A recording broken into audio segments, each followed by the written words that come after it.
માંગરોળ બંદર ખાતે 20 નવેમ્બર વેલ shark day તરીકેની ઉજવણી કરવામાં આવી। આજે માંગરોળ બંદર ખાતે વેલ શાર્ક ડેની ઉજવણીના ભાગરૂપે સોમનાથ ભવન ખાતે BM Pravinkumar wild life trust of India manager અને Sanjay Kumar commanding officer India coastguard Veraval અને જૂનાગઢ જિલ્લા વન વિભાગ દ્વારા કાર્યક્રમ યોજવામાં આવેલ।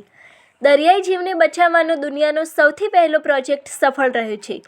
ગુજરાત દરિયામાં પ્રવાસ કરતી વિશ્વની સૌથી વિશાળ દુર્લભ પ્રજાતિ વેલ શાર્કના રક્ષણ અને સંવર્ધન માટે ગુજરાત રાજ્ય વન વિભાગ તથા વાઇલ્ડ લાઇફ ઓફ ઇન્ડિયા અને ટાટા કેમિકલ્સ લિમિટેડના સહયોગથી ગુજરાત સાગર ખેડૂત સમાજના સહકારથી ગુજરાતના દરિયાકાંઠે છેલ્લા 2 દાયકાથી સહસંકલિત વેલ શાર્ક સંરક્ષણ પ્રોજેક્ટ કાર્યરતમાં સાગર ખેડૂતનું વિશિષ્ટ યોગદાન રહ્યું છે। માછીમારોની જાળમાં ફસાયેલ વેલ શાર્ક માછલીને બચાવવા માટે પોતાના કિંમતી જાળને કાપી આ વેલ શાર્કને બચાવવામાં આવે છે। તેના બદલામાં માછીમારને વળતર પેટે ₹50,000 આપવામાં આવે છે। આજે જૂનાગઢ જિલ્લાના વન વિભાગ દ્વારા ગુજરાત વેલ શાર્ક દિવસનું કાર્યક્રમ રાખવામાં આવ્યો હતો। આ કાર્યક્રમ દર વર્ષે રાખવામાં આવે છે। આ જિલ્લામાં આ વેલ શાર્ક બચાવવાનું જે અભિયાન આજથી 2 દાયકા પહેલાં જે ચાલુ કરવામાં આવ્યું ત્યારે માછીમારોની મુખ્ય આવકનો સોર્સ હતો આ વેલ શાર્ક। કેમ કે અમે આ અમારી ભાષામાં બેરલ કહીએ અને દરરોજ માછીમારો 1-2 માછલી આ પકડીને લઈ આવતા હતા અને અમારા હજારો માછીમારોની આવકના સોર્સ હતો। આ એક માછલી પકડાય એટલે 1.5 થી 2 લાખ રૂપિયા અમને વળતર મળતું હતું। એવા સમયમાં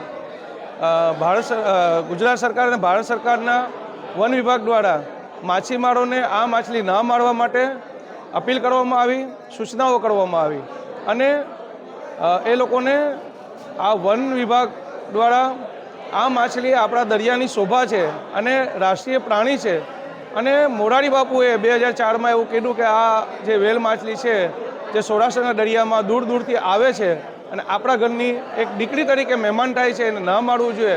ત્યારે માછીમાર સમાજે આ મોરારી બાપુના શબ્દો અને સરકારના આ પ્રયાસમાં એ લોકો સહભાગી થયા, એના મોરારી બાપુની વાત અપનાવી અને છેલ્લા 2 દાયકાથી માછીમારો એની મુખ્ય આવક છે એ બંધ કરી આ માછલીને બચાવવાનો અભિયાનમાં જોડાયા છે। આજે બી આ માછલી જ્યારે ભૂલથી બી ફસાઈ જાય ઝાડમાં તો ઝાડ એનું પોતે માછીમાર એને કાપી એને સંરક્ષણ આપે છે અને એને જીવતી છોડે છે।